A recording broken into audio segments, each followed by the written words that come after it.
ओम नमः शुद्धेभ्यः। ओम नमः शुद्धेभ्यः। अहिंसा परमो धर्म की आचार्य गुरुवर श्री कुंद भगवान के आचार्य गुरुवर श्री ज्ञान सागर मुनि महाराज की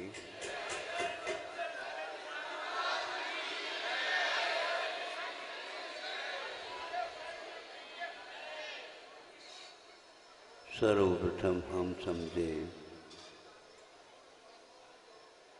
अधर में 4 अंगुल सिंहासन के ऊपर विराजमान यह प्रभु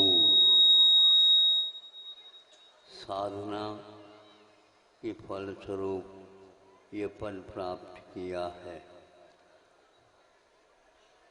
ये पद वस्तुतः आत्मा का स्वभाव नहीं, इसलिए ये समोचरण लगा करके विश्व कल्याण भले ही करा दे, किंतु इनका कल्याण तो समोचरण को छोड़ने के बाद ही होता है। समोचरण में कई व्यक्तियों को केवल ज्ञान हो करके मुक्त हो सकते हैं, लेकिन जिनका समोचरण है उन्हें भी समोचरण जो कि अरहंत का प्रतीक है, उन्हें अरहंत पद का त्याग भी करना पड़ेगा। अभी ये साधक है। साध्य क्या वस्तु है आप समझ सकते हैं। एक पद साधु परमेष्टि का 5 परमेष्टियों में यह 14वें गुणस्थान तक अंतिम समय तक यह रहता है। इसमें अरहंत परमेष्टि भी आ गई, उपाध्याय परमेष्टि भी आ गई, आचार्य परमेष्टि भी आ गई। ये तीनों बीच के पद वाले हैं। इन तीनों को पद का त्याग, साधु को पद का त्याग करना नहीं होता है। ये भी साधु है, किंतु जब यह इस समोचरण को छोड़ करके साधुत्व का ही एकमात्र रूप धारण करते हुए समोचरण को छोड़ करके जाएंगे, उस समय इन्हें केवल ज्ञान तो पहले हुआ। केवल ज्ञान मोक्ष मार्ग में एक पिछली कड़ी है, किंतु शुद्ध परमेष्टि बनने का सौभाग्य उसी को प्राप्त होता है जो इन तीनों पदों का त्याग करके वहाँ स्वरूप में स्वस्थ हो जाते हैं। कल प्रातः काल में ये सब कुछ छोड़ छाड़ करके और जा करके कैलाश पर्वत पर बैठ जाएंगे,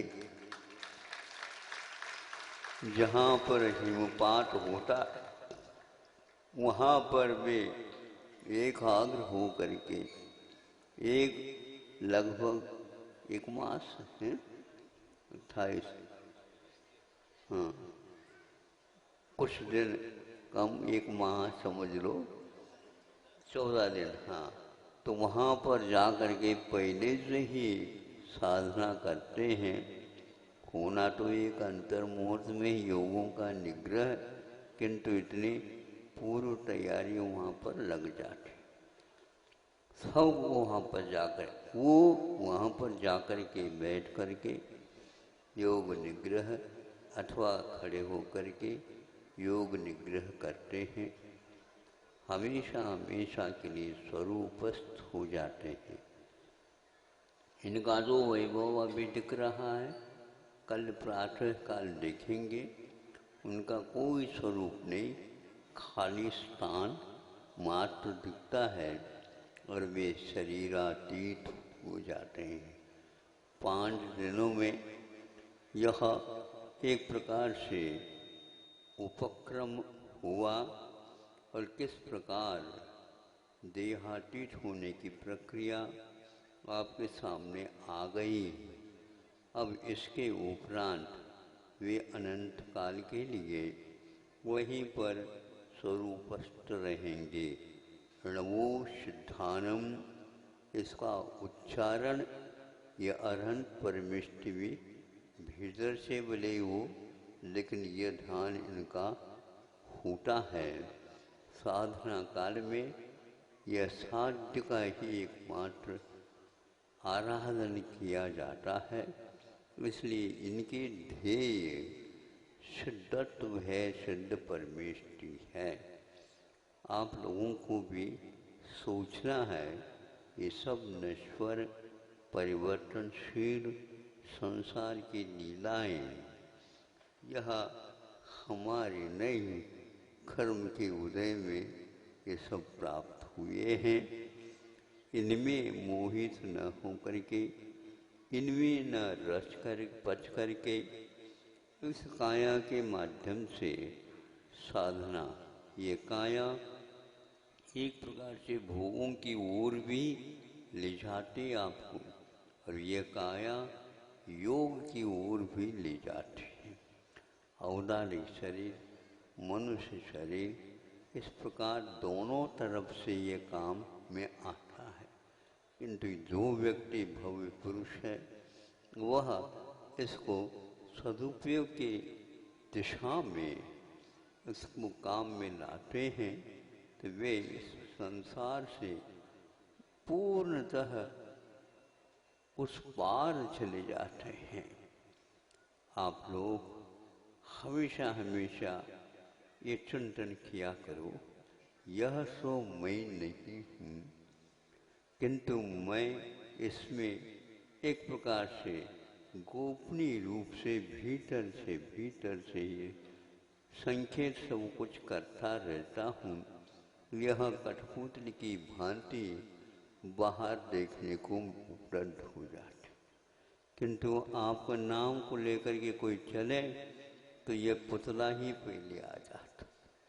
भीतर का स्वरूप हमें उपलब्ध नहीं होता, हमें देखने को उपलब्ध नहीं होता।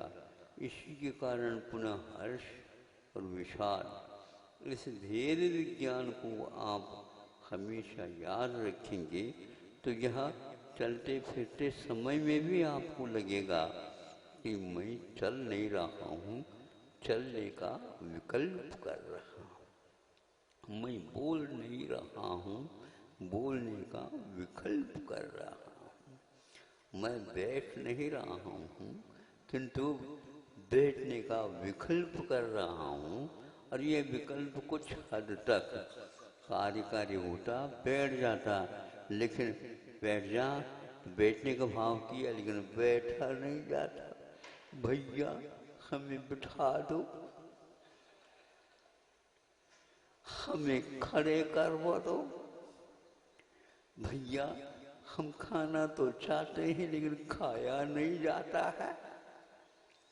दूसरे को खिलाते थे आप, आज स्वयं को खाया नहीं जा रहा, हाथ ही नहीं उठ रहा है, बोला ही नहीं जा रहा है, देखने में कुछ भी नहीं आ रहा है, सुनने में तो नहीं आ रहा है। दादाजी कोने में खाट पर सोए हुए हैं। दादा दादा कहने के उपरांत भी सुनने में नहीं मिल रहा है। एक आध अक्षर सुनने में आ जाए तो हमें कोई बुला रहा है, आपको कोई नहीं बुला रहा, बुलौआ आ रही है। ये दशा आपके सामने आने वाली है, और यही इसी को बोलते हैं कि इस शरीर से भले ही मुक्ति मिले या न मिले इस युग में, किंतु अगले जीवन में हम इसी प्रकार साधना करके एक दिन जैसे तीर्थंकर देव उस स्वरूप को प्राप्त कर लिया, हमें भी वो प्राप्त हो सकता है। इसकी आप लोग प्रतीक्षा करो। नर काया को सुरपति तर से सो दुर्लभ प्राणी है।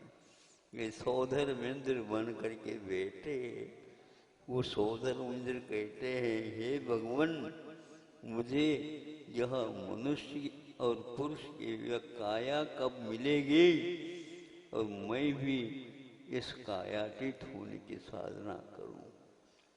आप लोगों ने विषयों में अपने जीवन को लगाया, शेष है उसको भी यदि आप लगाओगे यहाँ पर इसमें, तो भी आपको बहुत कुछ हो सकता है। श्रावक पद को भी यदि प्राप्त करते हो तो निरीहता के साथ इस काया को वेतन देते हुए अपनी साधना करते हो तो अगले जीवन में आपको भी ये उपलब्ध हो सकता है। इतने निकट आप लोग आ चुके हो।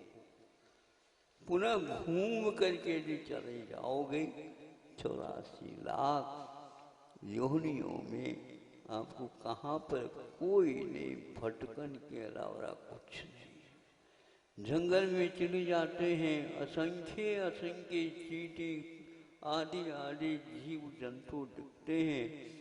पूरा का पूरा संसार जीव जंतुओं से भरा हुआ है। दया के पालक अभय दान देने वाले मुनि महाराज कब जाता है उनका शरीर, काया कब जाती है, भीतर कहता है ये कब तक प्रभु हमें इस प्रकार के जीव जंतुओं के बीच में और चलना फिरना आदि आदि करते रहना है। तो यही एकमात्र भाव उन्हें बहुत ही जल्दी जल्दी मुक्त होने की पात्रता को प्राप्त करा देता है। हम जिसको जोड़ते हैं वनस्पति, यह आम है, यह ककड़ी है, यह और है, ये है, यह बहुत अच्छी है, खाने योग्य है, लेकिन आपको वह फल दिख रहा है, लेकिन उसके फल में भी जीव भरे हुए हैं, इसका दर्शन नहीं होता। क्योंकि सूक्ष्म विनोदितम तत्व, भगवान के द्वारा बताया होता तो बहुत सूक्ष्म है, वह एकमात्र उनके श्रद्धान का ही विषय हो सकता। इसलिए अष्टमी है, चतुर्दशी है, आदि आदि अष्टानिक है, 10 लक्षण पर्व है, इत्यादि दिनों में आप लोग श्रावक लोग उस वनस्पति का त्याग करके हरियाई का त्याग कर करके, हाँ ये बात अलग है, सुखा करके रख करके वही खा लेते। अब अपनी काया सूखने को है, कम से कम 10 दिन तो सूखे हुए का ही सेवन करो। तो करते हैं, अष्टमी चतुर्दशी के दिन भी करते हैं, अन्य दिनों में भी हरियाली त्याग करने का भी एक दिन रखा है। कौन सा है?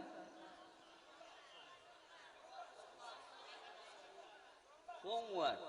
सोमवार से प्रारंभ करते हैं, हरियाली से ही पहले त्याग करते हुए रविवार तक चले जाते हैं। इतने भी करने से ये कितने हो जाते हैं, 8-8 दिन करते हुए 50-50 दिन हो जाते हैं। और इस प्रकार आप प्रत्येक दिन कुछ न कुछ तो त्याग करने में आ जाते हैं।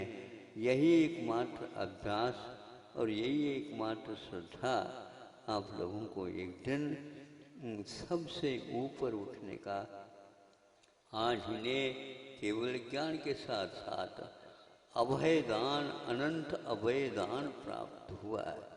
अभय दान क्या है कि इन्होंने ऐसी साधना की, इनके इस काया से चलते फिरते किसी जीव का वध नहीं होगा, यह अभय दान बोलते हैं। और आपके पैर कहाँ पर रखो, इसलिए रात में चलना, बिना मतलब चलना आदि आदि मत किया करो। और उसी प्रकार जल कायिक जीवों से वायु का एक जीवन से बचने के लिए भी उतनी ही चेष्टा करो, नहीं तो प्रत्येक चेष्टा क्रियाओं के द्वारा जीवों का वध होता है। यह हमेशा हमेशा दृष्टि में तो रखो, श्रद्धा में तो रखो, तभी आप इससे बच सकोगे। प्रभु से मैं प्रार्थना करता हूँ आप लोगों को भी इसी प्रकार का सौभाग्य प्राप्त हो। जगत के संसार के जितने भी जीव हैं उनको भी यह अभयदान देने का अवसर प्राप्त हो।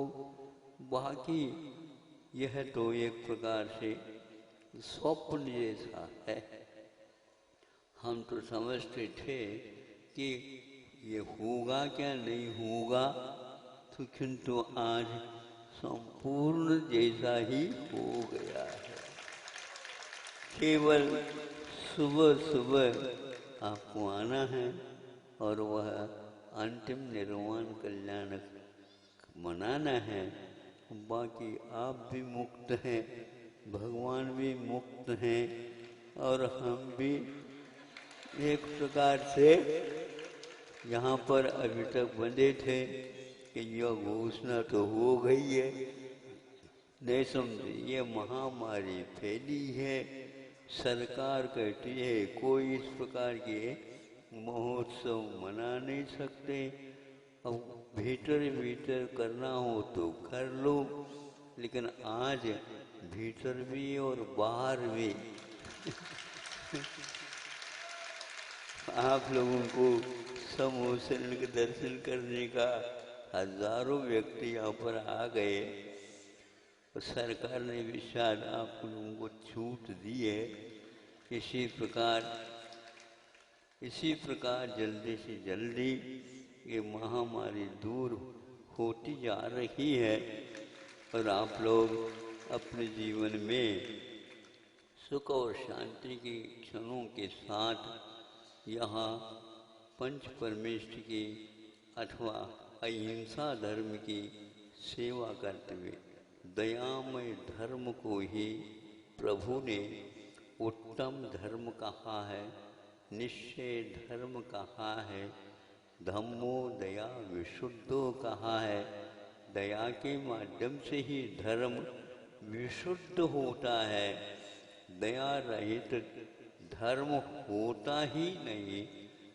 जत दया तत दया जत दया वर्तते, वहीं पर धर्म है जहाँ पर दया विद्यमान रहती है और आप दया के माध्यम से ही अहिंसक स्वीकारे जाते हैं। वह स्वयं के भी और दूसरों की भी रक्षा करने के भाव इसमें भरे हुए रहते हैं। केवल पर का ही नहीं किंतु स्व का भी अपने प्राणों का दुरुपयोग न करते हुए सदुपयोग करते हुए दूसरे के लिए भी कुछ सहयोग प्रदान करते हुए अपने जीवन को यापित करो। इससे ज़्यादा कुछ नहीं कह सकता। यहाँ पर 3-4 बार चातुर्मास करने का हमें यह सौभाग्य प्राप्त हुआ। यहाँ के इंदौरवासी आदि खातेगांव हरदा आदि बात सब मिलकर के कुंडलपुर में आए थे। वह अभी भी मुझे याद है।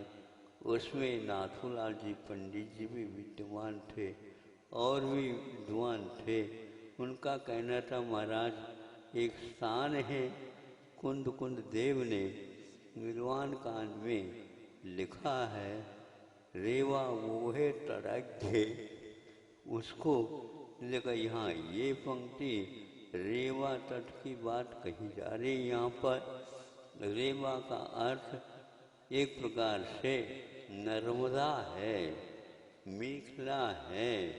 इसके भिन्न भिन्न स्थानों में इसके नाम हैं। ये अमरकंटक में उत्पन्न हो करके यूँ वह जबलपुर से उतर करके आगे आकर के यहाँ पर होशंगाबाद आदि पार करते हुए नेमावर में आया, यहाँ नाभि कुंड प्रसिद्ध है। फिर इसके आगे भरूच में जा कर के मिल जाता है। उस नदी के तटों पर कि 5.5 करोड़ मुनि महाराजों को सिद्धत्व प्राप्त हुआ है। उस स्थान में आप लोग बैठे हो और उस स्थान को हजारों वर्ष के लिए यात्री जहाँ कहीं भी हो वह इस ओर आएंगे और आप लोग उनके आतिथ्य को स्वीकार करके उनके लिए जो सहयोग अपेक्षित है, यहाँ के एरिया के जो मनुष्य जैन हैं, जैनेतर भी है, कोई भी है, उनके लिए सहयोग देंगे और यह चिरकाल तक क्षेत्र जीवित रहे। और इसी प्रकार के जिनालय, बहुत भव्य जिनालय, 24 तीर्थ 24 के साथ है, सहस्रकूट के साथ है और पंचबाल ये महापुरुषों के भी गढ़वाले के साथ खड़ी हुई है। उस क्षेत्र की आप आराधना करते हुए अपने जीवन को सार्थक बनाएंगे, ऐसे भाव हैं। और इसी भावनाओं को लेकर के हम जब तक शेष जीवन है, गुरु जी ने कहा था जब तक काया चलती है अपनी साधना करो और दूसरों को भी इस प्रकार की साधना से प्रेरित करो। और यही एक दिन आपके लिए भी संलेखना तक यह ले जाएगी। और एक दिन संलेखन का अर्थ कषायों का कम करना और शरीर के प्रति मोह ममत्व कम करना, यह है सबसे महत्वपूर्ण। यह है इस साधना का फल संलेखना है। आचार्य गुरुवर ने उस संलेखना को भीषण गर्मी में भी पूर्ण करके अपने को कहा था तुम्हें भी यही करना है। वो क्षण याद आते हैं और उसी को साहस का एकमात्र आलम्बन बना करके हमें गुरु जी ने आशीर्वाद दिया है।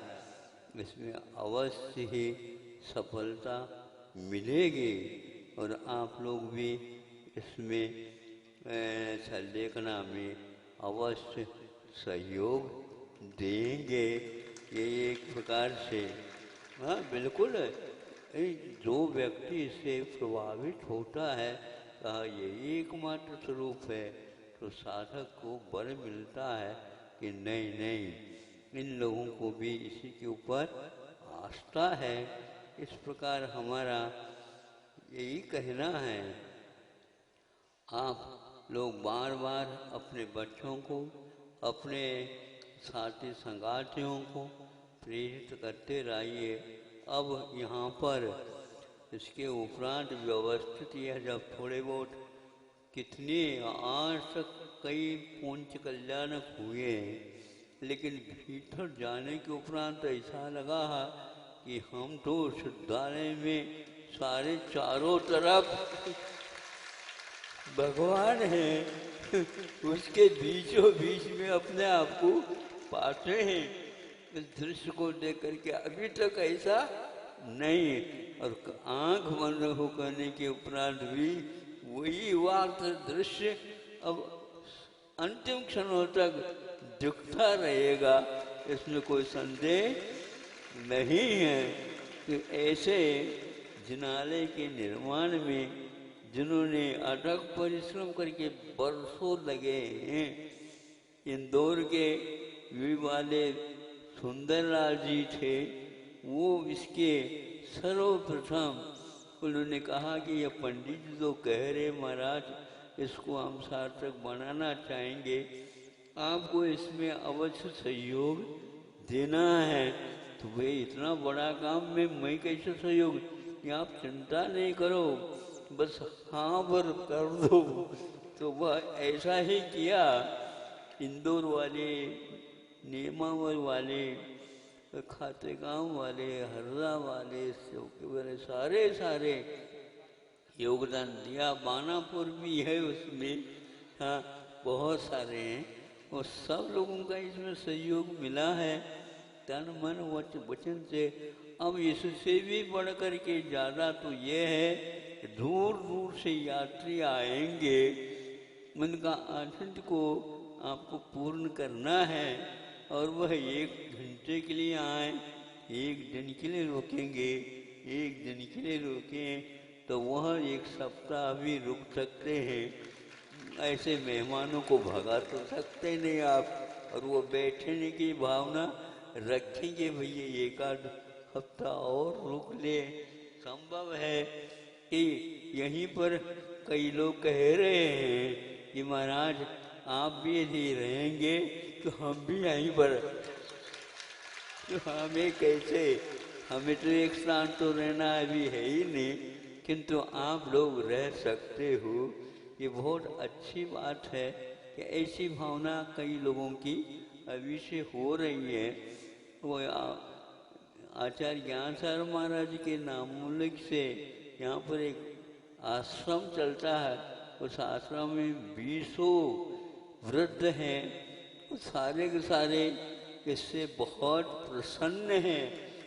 ऐसे सिद्ध क्षेत्र में हमें अपने सल्लीकना आदि करने का सौभाग्य प्राप्त है।